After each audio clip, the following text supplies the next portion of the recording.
to Things Invest, where we talk about investing, finance, professional development.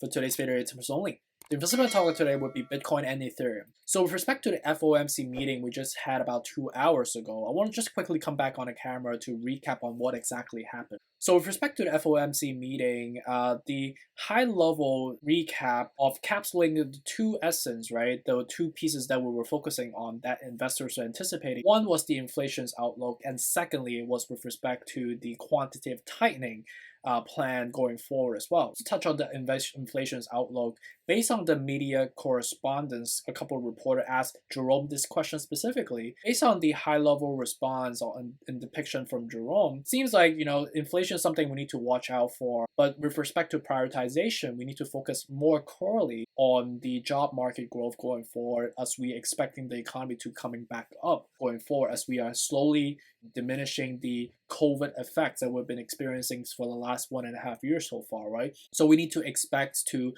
further propel the job market going forward, while at the same time to propel the corporate growth on the equity market portion, right? Which subsequently ties to my second point with respect to the proposition on tapering, with respect to the purchasing on a monthly basis, the $120 billion of mortgage-backed security purchases that the Federal Reserve has sustained for us to basically keep our roof up in this whole U.S. economy. It seems like there is no plan on slowing down at the moment right now. We're still continuing to be pumping the market up.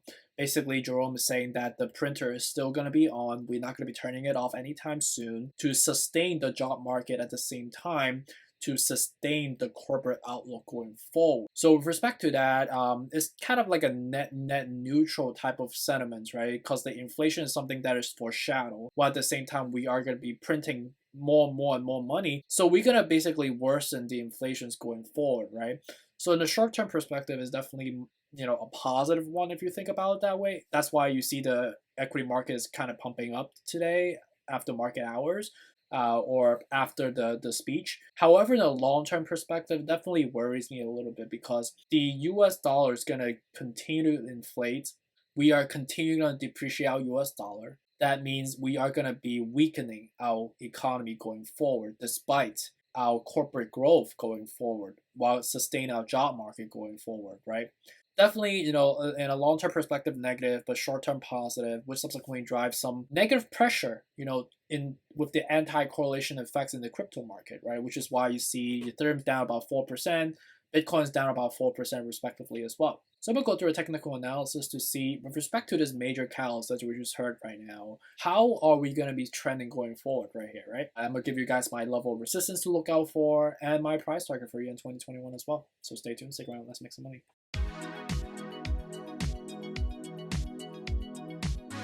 So moving on to the technical analysis for Ethereum and Bitcoin. So I'm going to go with Ethereum first.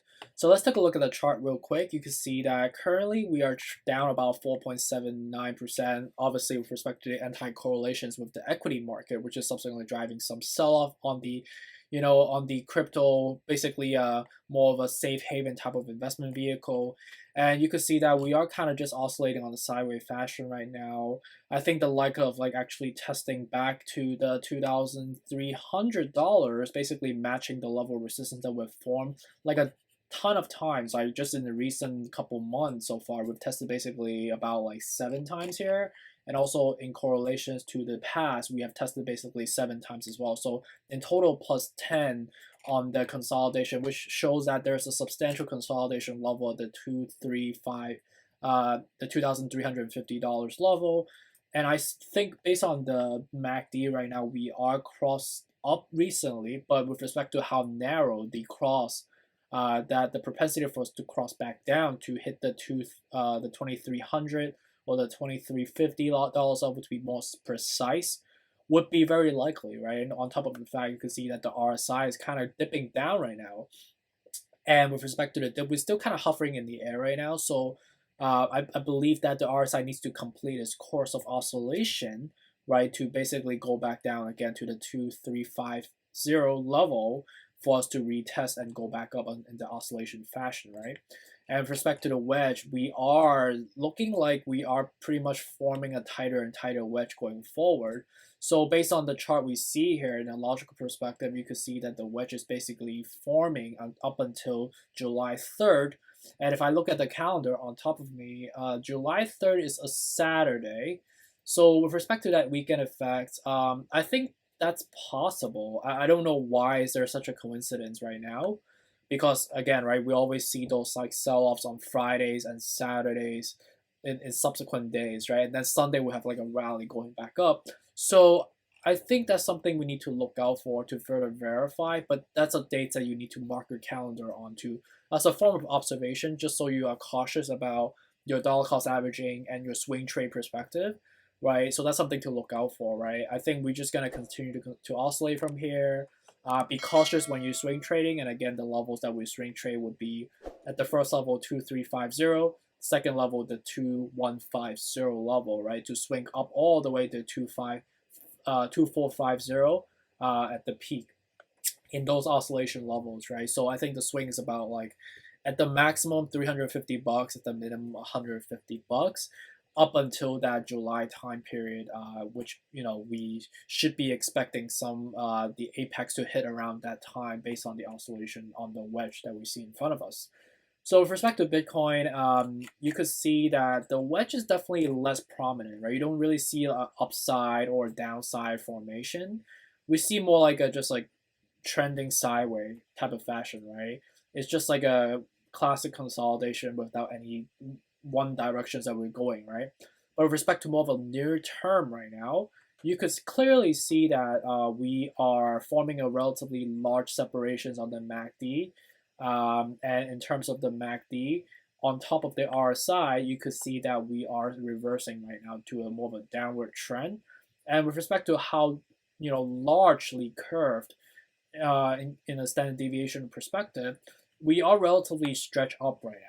Okay, so I think the likelihood of like testing the first level of $30,500 would be very likely, and I think we're actually gonna go fall down to the $35,000 level, or to be more precise, the $34,500 level, for us to basically complete the crisscross again, right, and go back down to the RSI level, because we are leaning more towards the propensity overbought level right now, that we need to go through that cycles to continue the oscillations in the logical perspective, right?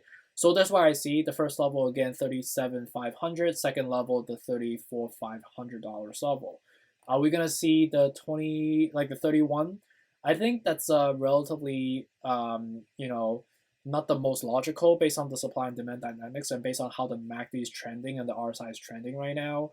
I mean, if there's a really black swan events type of news that could happen, yeah, we could, but that would completely destroy the logics again, the supply and demand dynamics, right? Which I don't see that happening if we're still going to continue to oscillate, right? So definitely still consolidating. We're still oscillating on a sideways fashion in comparison to Ethereum, which the wedge is kind of forming. So the prominent features that we see between the two are definitely becoming more and more separated going forward. Recap on all the numbers that we just talked about. For Ethereum, current level, the $2,450 level would be a level for us to buy at, right? But with respect to the cross that we're seeing right now, I do believe that we're going to fall back down a little bit more, right, to the $2,350, possibly even $2,250. The likelihood of getting to the $2,100 will be unlikely, just based on the oscillations and how tight the apex is going to be going forward, contingent on that July 3rd dates that we are expecting the apex to crash, right? With respect to the $1,750 level, I think that's a likely level that we might get to if the wedge is truly consolidated and formed, confirmed, right? That will retest this level as a first level resistance. And if we get there, I'm just going to be buying at these levels as a steal level with like no questions asked, right?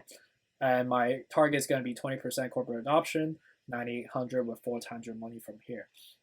And quickly go over Bitcoin. I think right now we are consolidating, but we don't really have like any wedge formation that is truly confirmatory at the moment, right? We just kind of oscillated on a sideways fashion. I think the $34,500 level, let's take a look at how much we're trading right now. I think that's a level that we will potentially get to again, right? I think the 37,500 will be first level if you are being a little bit more risky. That will be going to. But the true level of resistance will be the 34,500.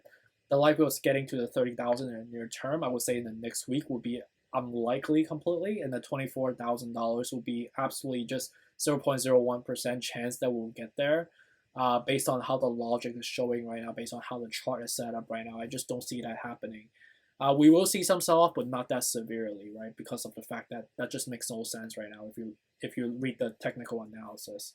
In respect to my 12 months target, it's going to be close to about 100K from there, with a 10% corporate adoption, which subsequently will allow you to generate 4 extra money comparable to Ethereum. That's it for the day with respect to my technical analysis on Ethereum and Bitcoin. Hopefully, you guys enjoyed my recap on the FOMC meeting that we had earlier today. It was relatively more of a positive one in the short-term perspective, but more negative in the long-term perspective. So it's kind of net kind of equals out if you think about it that way. So it's more of like a neutral report. But obviously, with the short-term volatility we are experiencing, if you know the momentum, you could definitely encapsulate some gains, in a profitability perspective, right? Hopefully, you guys find this helpful, and feel free to ask me any questions if you have any questions, that arises, and please hit the like button, subscribe, and install the bell notification, and watch out for the next video coming up. Take care.